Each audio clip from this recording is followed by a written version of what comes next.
Welcome to the My Tech Toolbelt podcast. We're your hosts. I'm Shannon. And I'm Brenda. And this is a podcast where we highlight educators who innovate, engage, and inspire through the use of technology. Thank you so much for joining us today for episode 19 of the My Tech Toolbelt podcast. We've spoken many times in the past about amplifying students' voices. Well, today we speak with Jessica Pack, a 6th grade teacher from California and a 2014 California Teacher of the Year. Jessica tells us what an impact the program Is Wevideo has made in her classroom by creating amazing video presentations. In fact, Jessica tells us not only has it amplified student voices, but also teachers' voices as well. So, come along and find out how she does it. So, without further ado, our interview with Jessica Pack. Well, we're very excited to welcome Jessica Pack to the My Tech Toolbelt podcast today. Jessica is the 2014 California Teacher of the Year and the 2015 Q Outstanding Teacher of the Year. We had the honor of meeting Jessica a few months ago at Q Bold and just fell in love with her. We're so excited to have her. Welcome, Jessica. Thanks so much for having me. I appreciate it. If you wouldn't mind just taking a minute to just tell us a little bit about you and who you are, where you come from.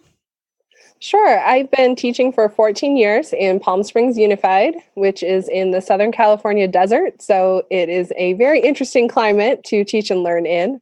I've been at James Workman Middle School, luckily in the same classroom, teaching 6th grade language arts and social studies. So I've got 14 years in the same content area, and I've been really fortunate to be able to mature my understanding of what I'm doing with kids and my grasp on the content and how I want to teach it. That's so fantastic.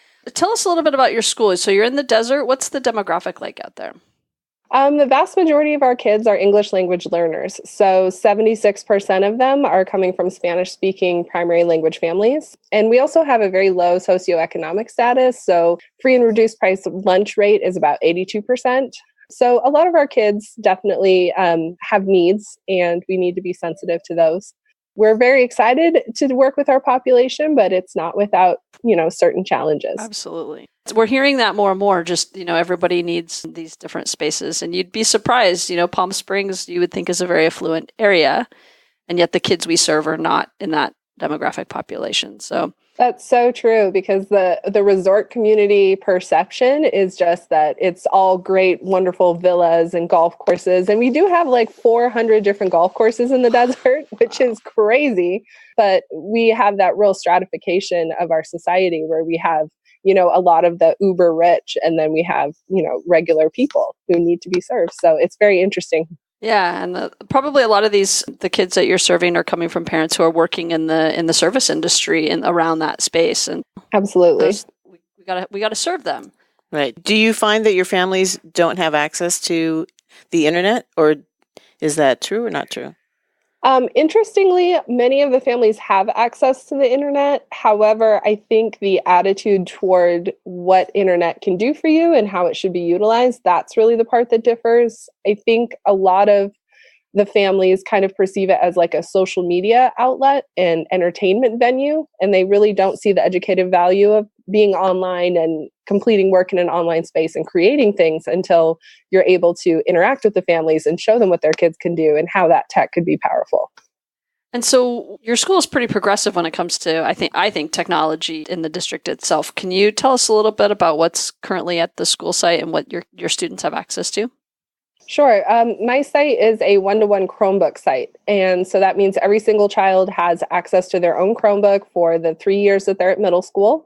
And we're also a 24/7 school, which means they're taking those Chromebooks back and forth from the home to school space. So they literally have tech access 24/7, which has been really wonderful for all of the learning opportunities that we can extend beyond the normal school day.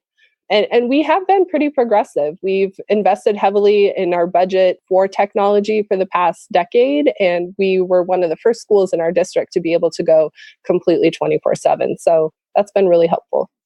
So let's get to the meat and potatoes of this. Your journey Can you tell us a little bit about like what challenges you were facing? What kind of brought you to seek out some technology to help solve whatever was going on in your classroom?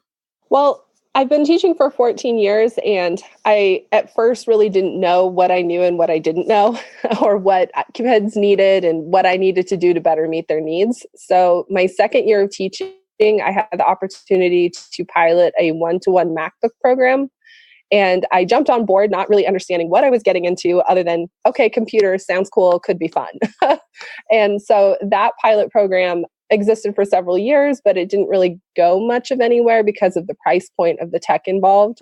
And that just wasn't reasonable for our kiddos. So we started exploring other pilot programs, and I jumped on board with a 2-to-1 iPad, a BYOD program. So over the course of my career, it was like every 2 years, I was switching pilot programs with something to do with technology until we got to the one-to-one Chromebook space. So I think all of those transitions really helped me see the possibilities that are inherent in putting tech in the hands of kids and letting them create and be more in charge of their learning.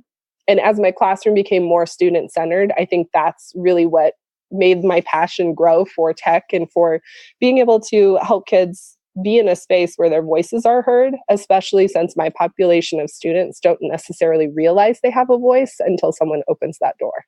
So you were looking for a kind of a solution that was really going to give your students a voice. Yes. And allow them to increase their creativity and just hit on a lot of those 21st century quote unquote skills. And you came across Wevideo.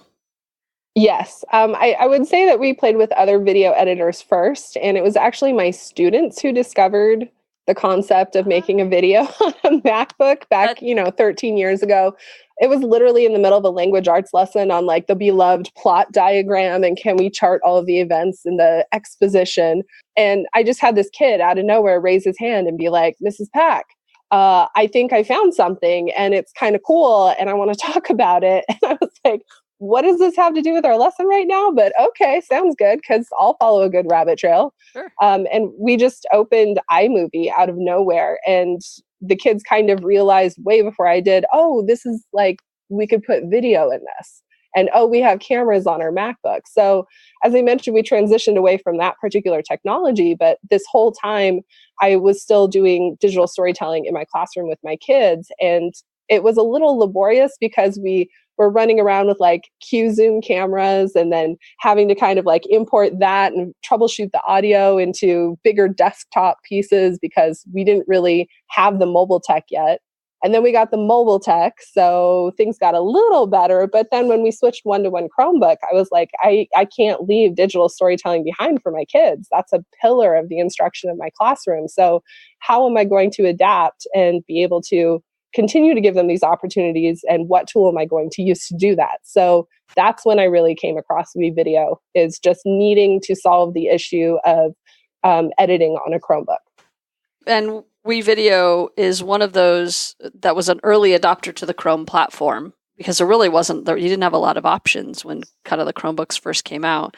And since then, they've evolved tremendously. I think what you can do on it from back then, I think when we started with the Chromebook initiative to now, I think the platform has just exploded and it's so powerful now. So Jessica, can you give us like a quick little background of what is Wevideo? Sure. Wevideo is a browser-based editing platform. So it can sync up with different cloud storage facilities like Google Drive, and you can pull all kinds of great video clips or other media types like images or MP3s and pull them all into Wevideo itself, and then use that as the editing tool to put all of those audio components and visual components together to tell a story. So it's similar to an iMovie or Final Cut Pro or things like that, right? Absolutely.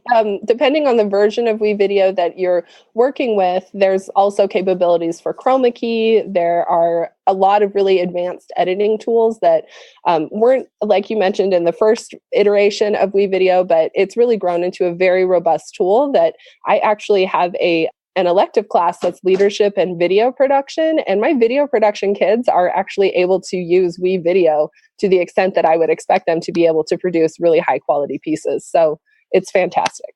And how does the music work? can you make your own, or do they have like a library of things to pull from?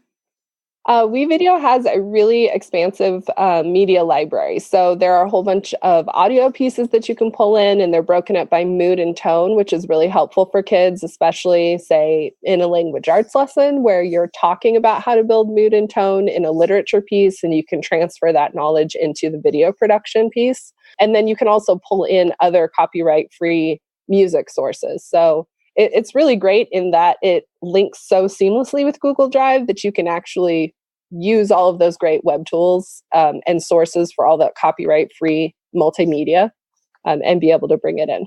That's awesome. And so you're able to, well, the lesson you're using is digital storytelling. I mean, that I'm making this sound overly simple, so sorry. I know that's not, it's more complicated than that, but you're having your kids, kind of make movies that tell a story, their story, recaps the story they've read, all of those things, right? Yes. A lot of people think that video production and digital storytelling kind of resides in that fun, creative, not standards-based space. Like the good end of the year project, that thing we do right before we go to holiday break or whatever.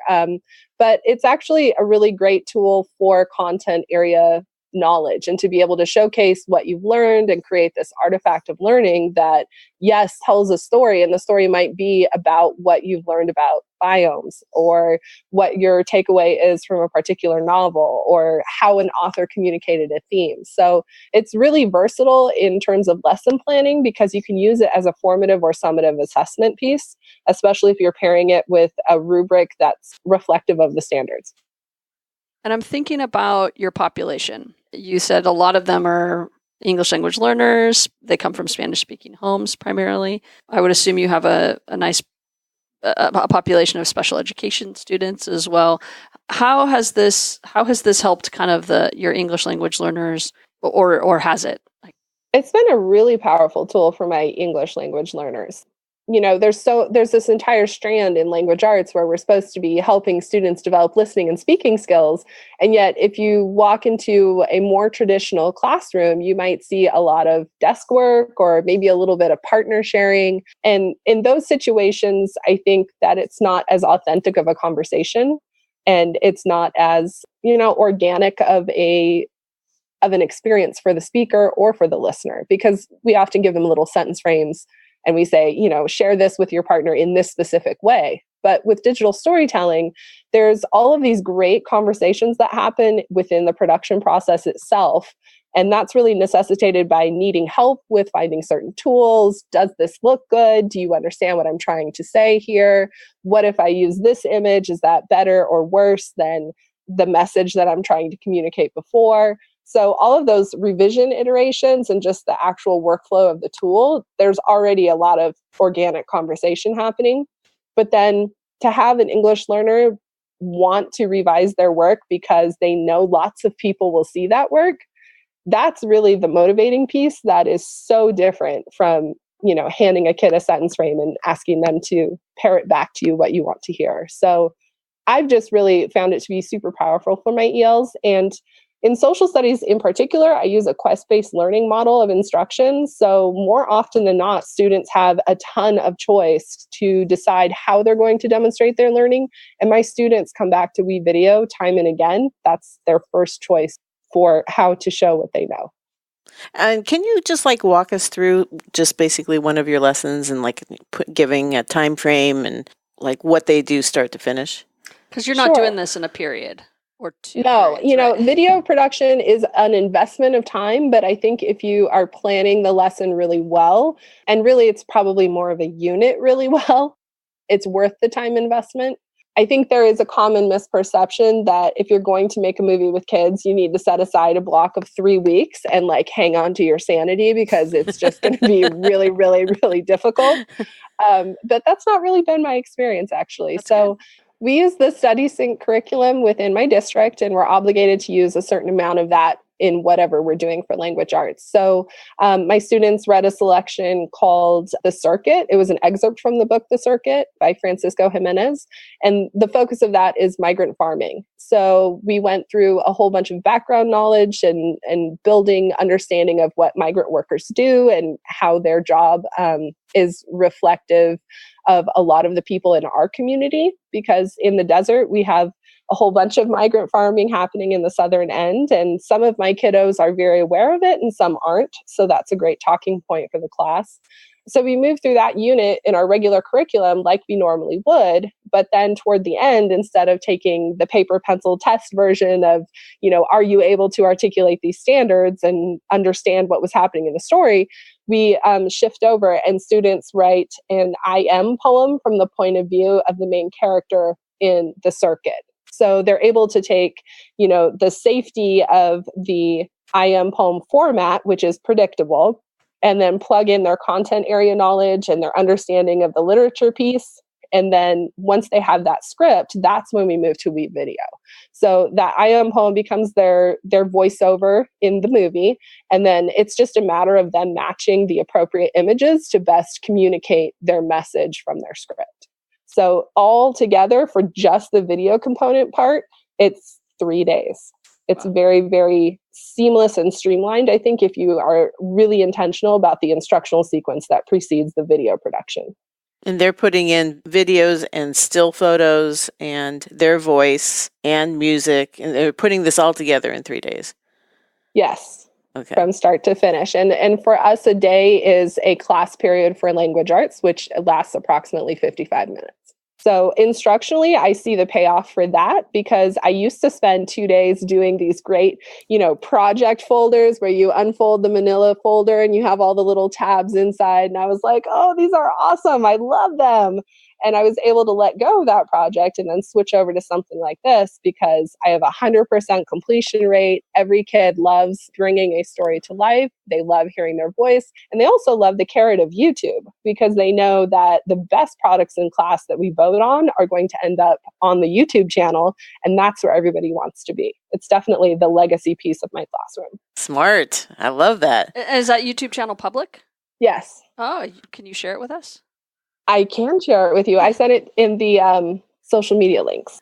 It'll be in our show notes for sure, so you can check out some and of on our website. And on our website, of course, so everyone can check out some of the work product that's happening. So one of the things I'm hearing you say, and as a like, let's say I'm a new teacher to this, is what was the training that kind of went into getting your students comfortable enough for Wevideo? What was like that learning curve for them that they now can work through the content and be ready to produce and be done in 3 class periods? How much work on the front end did you have to do with them?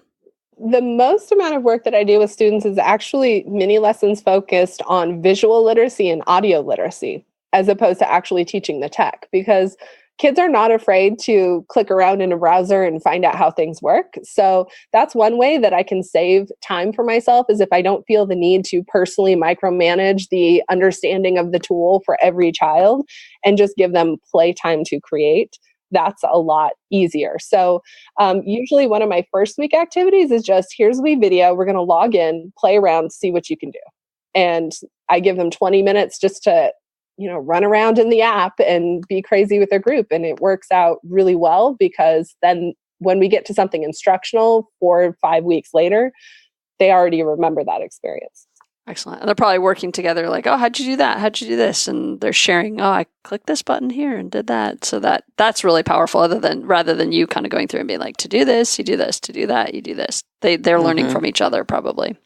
Well, and the real irony is that I do put like Wevideo tutorials into their quest stream in Resli. And so it's an optional quest that they could watch a tutorial and learn how to work Wevideo. Nobody does that quest. They don't want to watch me. They don't want to listen to me. They just would much rather figure it out on their own, because the other option is, okay, go to Wevideo, figure out how to make a video reflection and record yourself with the webcam and send that to Mrs. Pack instead. They all do that one. Right. They'd much rather listen to themselves. That sounds about right. I feel you. And how is this? Do you have special ed kids in your class? I do, yes. Okay, I always have a pod of special ed students who push in for my social studies content time, not my language arts. So I'm a block period where I have 2 hours with the same group, but for the hour of language arts, those students are receiving their services. So I see them for half the time. Okay.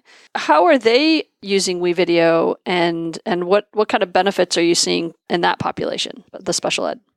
My special ed students use Wevideo the same as everybody else. It's a very accessible tool for them, and it has the same engagement motivating factor for them as it does for all the other kids. So in a way, it's kind of an equalizer because they're able to produce content that is absolutely on par with grade level students in my class. And one of my special ed students last year actually was our Wevideo expert.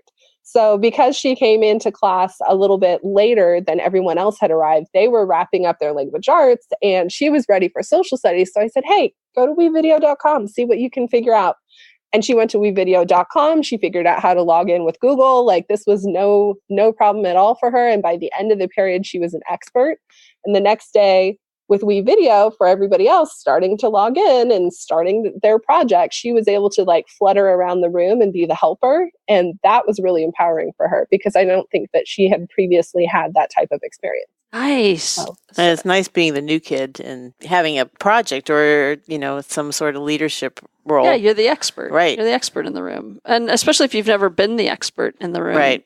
That's empowering. Maybe not in her situation, but in other situations, I'm going to speak personally. I was the troublemaker, like the kind of the goofball of the class. And when they gave me a job, then I became the expert. I wasn't so goofy, right? I wasn't constantly, everybody drop your pencils or everybody, I wasn't, because I was now like, okay, everybody, I can help you with whatever it is you're doing. Or they, send me on errands or things like that, which giving kids that kind of power is super cool. So other than the app on the Chromebook or the web browser, whichever platform you're using, there's really no other materials needed, right? It's kind of an all-encompassing. There's a robust library of audio, video, and photographs that it accesses free and OER materials, as I recall. Yes. So the library is really robust. And so, did you need any other additional support? I know you have a great relationship with Wevideo. Was there any other support that you needed as an instructor? I mean, how did you come to kind of wrap your head around this and put it into place, right? Was there a long learning curve for you, or what happened? For me personally, I am also an adjunct faculty member for Digicom Learning, which is a nonprofit that promotes digital storytelling in Southern California classrooms, and it supports it. So I had a lot of prior experience with iMovie because it's a very similar format. So I felt very confident in my skills already. But there's been a few things that I've had to work out for myself. For example, being able to use Chroma Key, that functions a little differently in Wevideo. So definitely using Wevideo Academy for help. They have a whole bunch of tutorial videos and step-by-step how-tos, and that's been really helpful. I make that link accessible to my kids too, but of course they don't use it. They'd rather find it themselves. So I just find that, the longer you play with a tool, the more proficient you are.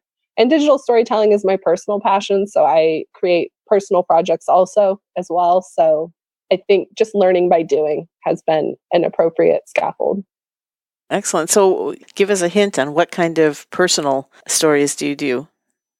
Well, my most recent one last spring was working with other California Teachers of the Year to bring awareness to our collective stance on the need for greater gun control and regulations in other states. And then just profiling the idea that teachers being armed may not be the best solution in our point of view. So I was able to edit and produce a public service announcement that got some great traction on social media, and it was actually featured at our local film festival last year. So that was a great way to amplify teacher voices.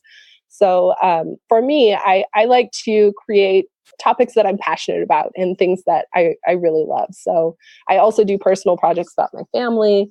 And that's always great to connect with kids too, to show them that there are personal ways that you can use these stories. So for example, here's my family's Christmas, and being able to share that and then say, well, what's your holiday tradition? How can you bring that back to your personal life? So it's not just a learning tool, it's a life tool. Mm-hmm. It's a wonderful gift. Right. This is you're teaching them a skill that they can then turn into a gift, a beautiful gift. I watched a commercial. I think it was an Apple commercial, and it was one of their long extended ones that they did. And all the, this kid they couldn't get the kid off the device. It was the teenager, and it was Christmas, and they were all at the, they had gone up to this mountain cabin, and there was snow, and the kids are having snowball fights, and people are opening their presents, and this teenager would just knock it off of his phone. And at the end, the grandpa or the grandma or whatever was like, well, what are you gonna, what are you doing? You're never off your device. And the kid somehow streams this video that he had been making of all the family arriving, everybody interacting with each other, the snowball fights, the opening the presents. He had been making the movie on his phone the whole time. And that's what he presented to them as his Christmas present to them, but like, he obviously wasn't the kid that was going to go play in the snowball fights or do the basketball game or the bike ride. Like He was kind of the introvert, but what an amazing gift. And I think about that. Like there's kids and adults out there who this is how they're communicating, and this is how they're giving. And you're giving them the opportunity to explore that opportunity for creativity, one they may have never experienced before in their lives. The collaboration piece, it sounds like you have them kind of work together sometimes on these projects. Again, communicating with someone that maybe they wouldn't normally communicate with or engage with outside of this opportunity, and then producing something that potentially the whole world could see on the YouTube video. Like what an amazing gift that you're giving them. So good job on that. Like, I think that's amazing. I mean, it gives me goosebumps to think, like how many doors and windows and, are you opening for them? That's for them to look out and see and explore. I know. Well, like one of the things that I've been trying to work on is trying to get my family's stories and just, like my husband's parents, of what their childhood was like.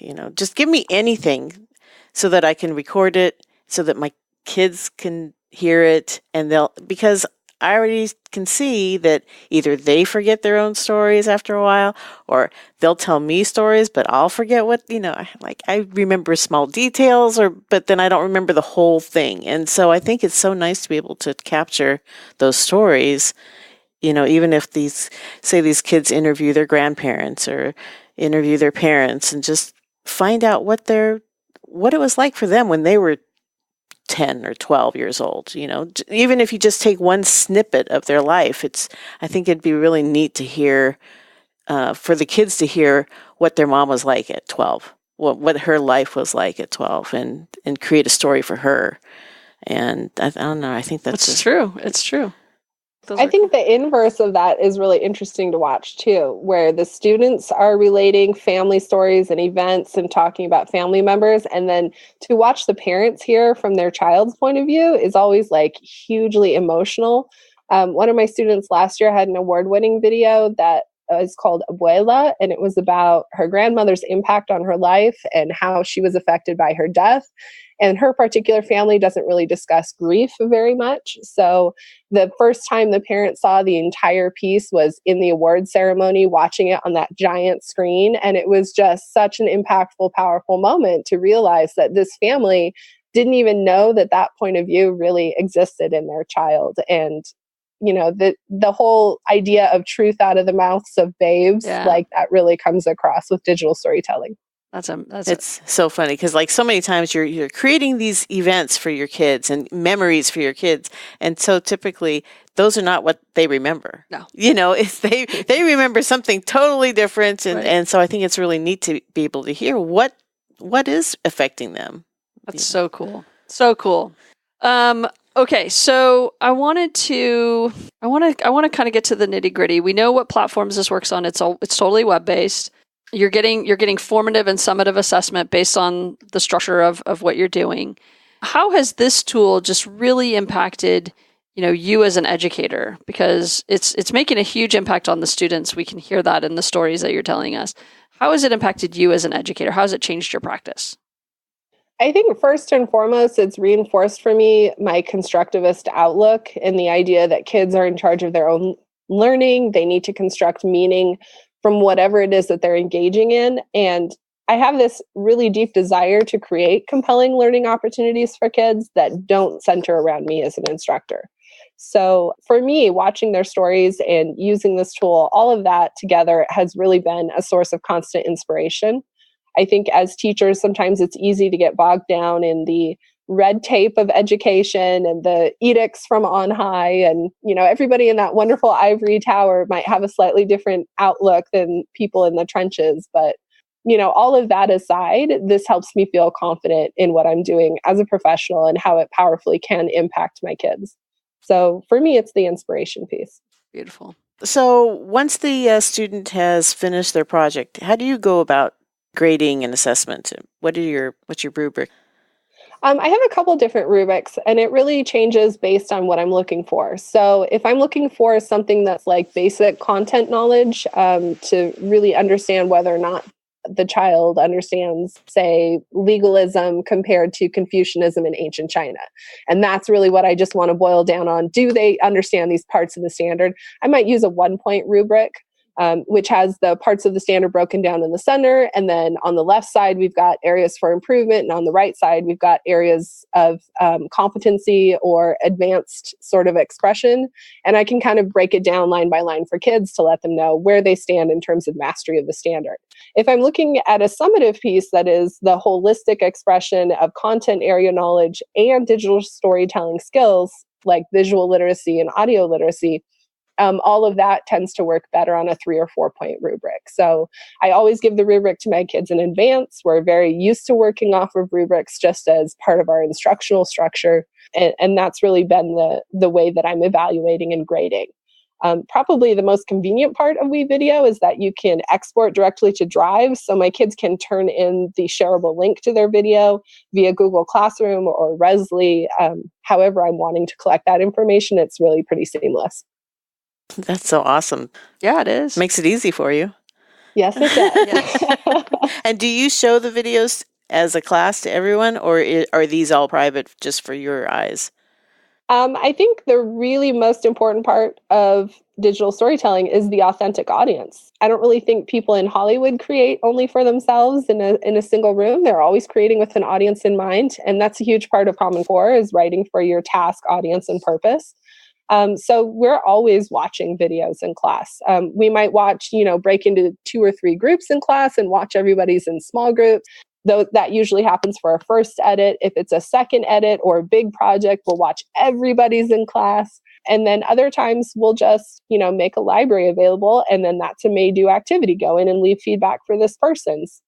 Grab a sticky note, write down 2 great things they did and 1 area they could improve, drop it off to them on their desk. And then that kind of provides a really great way for kids to know that their work will be seen and that I'm not the end audience. If I'm the end audience, there's really no impetus for mastery. That's very smart. I love that. That's good. How much of this is collaborative? How many of your assignments are you working with or working in bigger groups? It's about 50-50. So collaborative assignments will be like group collaborative writing tasks, and then that parlays into the group editing, and everybody kind of edits a different scene or a different part of what they're putting together. And then other times it's individual, because I don't want any student to walk away without knowing how to be proficient at video editing and bringing their own personal message to life. So I try to keep it a balance of 50-50, but even within the individual project creation, students have to seek out peers for conversations about, how their project's coming. Language learners don't really understand that their grammar is off or that their, structure is off until they actually run it by a native speaker. So we encourage that type of collaboration that's more choice-based. Like, who are you going to go get feedback from? It doesn't matter as long as you're getting feedback. That's smart. And how could you see this being used in a homeschool environment? So some of these students, for a variety of reasons, are unable to attend a traditional school.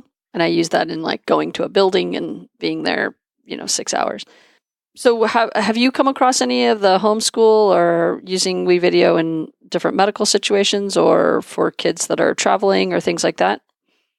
My kids who travel, yes. So I have a lot of students who go to Mexico for all or part of the breaks. And typically, whenever we have a long break, like we have a 3-week winter break, for the week or two before or after, students will also be gone. So they'll be gone for a full 6 weeks. And I still have students able to turn in video projects and quests within their quest-based learning structure, even at a distance. So in that regard, I think it's still a really usable, versatile tool. I don't personally know any homeschooling parents, but I was homeschooled and I was totally one of those 4-H geeky kids because I lived in the country. And what appealed to me was being able to choose projects that I was passionate about and to be able to invest all of that time in, animal husbandry and gardening and cooking and all of those wonderful things. And this is really a web tool that's built on the idea of choice. So I think it's totally usable for homeschool students to be able to create projects that they're passionate about and to showcase their learning in a way that could positively reflect the homeschooling environment. That's cool. So a new teacher who's listening to our podcast, let's say, or a teacher who's never used Wevideo before, and they want to start it, this will air on a Thursday, so Monday morning they're gonna start a project. What advice are you going to give them? My first piece of advice would be to give playtime first. So give, even if it's 10 minutes, get them logged into Wevideo and then don't say anything and just let them work. Just literally ask them to find what they can find and share with neighbors. And the room will get really loud, but it's a good loud because all the kids will be super engaged in the tool and wanting to help each other find that cool thing that they found.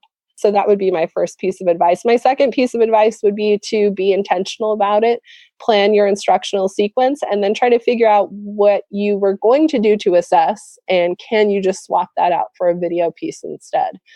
Initially, it's totally okay to just use the media in the library. There's such a wide variety there that pretty much any digital story will be able to be told with the resources that are already there. So maybe that's the starting point, is just, can we grab 6 different images that match with a very simple script that's maybe sentence frames to start out with, and then just see what they can create, see what happens based on that. I think teachers will be really pleasantly surprised at the quality that they'll be able to get. And then they'll also really easily see what needs work. For example, usually that's sound. If you have 35 kids in one room all recording sound at the same time, that is, a little bit of a disaster, I'll be honest. But if you can get kids with earbuds and then let them spread out, and maybe go outside the classroom and go find a spot under a tree somewhere and record, that's really helpful too. So I would just say be flexible and get your feet wet, because there's never going to be the perfect time. There's just a good time to jump in. Just do it. Yep. Just do it. And the kids love this, right? They do. Yeah. Yes. And they're very good at self-management too. They're able to articulate whether they think they're far enough along on their project, or if they need to go re-record a voiceover because they heard a door slam and they were in the hallway and they know they can do this better. So there's this impetus to revise, and then there's that great self-management piece, especially when you give kids reps. Like John Chroma talks about that a lot, and he talked about it at 2015 Q in his Rockstar lesson planning session. And my brain just went, oh my gosh, that's totally the perfect point to make about digital storytelling, is that if you have kids make one video project a year, it is going to be a laborious process. And it might be a little bit frustrating for you investing extra time in trying to give them, that opportunity. But if it's part of their regular instructional programming, they get really, really fast, very efficient, and their stories improve just exponentially in quality over time. Absolutely.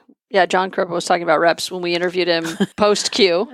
And then again, when we interviewed him just more recently, episode 16, when he and Marlena were talking about their EDGE protocols. So we can't stress that enough, that, the more they do it, the better acclimated they become to that process. Okay, let's talk about money. How much does this cost? Like, we're teachers, we don't have a lot of money, and is this a free tool? Is it a freemium tool? Is it a site subscription tool? What does this look like? There is a free license that you can use with kids. It doesn't give you access to Chroma Key, and the built-in audio multimedia library, I think that's limited usage. For 30 seats, I believe it's $199 for an entire year. So an elementary teacher might be able to convince a site administrator to go ahead and pay out for that. For a secondary teacher, it gets a little pricier, obviously, because you need more seats. One strategy I've heard, though, is that a teacher could purchase 35 seats, but then rotate them as students change classes throughout, the school year. So that could be helpful. My site invested in a grade level license for several years, and we really found that paid off because our 6th grade teachers absolutely loved using it with their kids. Now we're at the point where our entire district has purchased a license. So each of those things can be worked out with Wevideo. They have really responsive representatives who are very eager to be able to get this type of tech in the hands of kids. Excellent. So what grades are using it at your district? We have Wevideo licenses for 3rd through 12th, I believe. Yeah, I know at my school, 6th, 7th, and 8th, we serve all 3 grades and all 3 grade levels use it. So it's been really powerful for us. That's awesome. Cool. So it's not ridiculously affordable. $200. Ridiculously expensive. It's not ridiculously expensive. Let me rephrase that. Rewind. It's not ridiculously expensive. It is affordable. At $200 for your class. For a year. For a year. Right.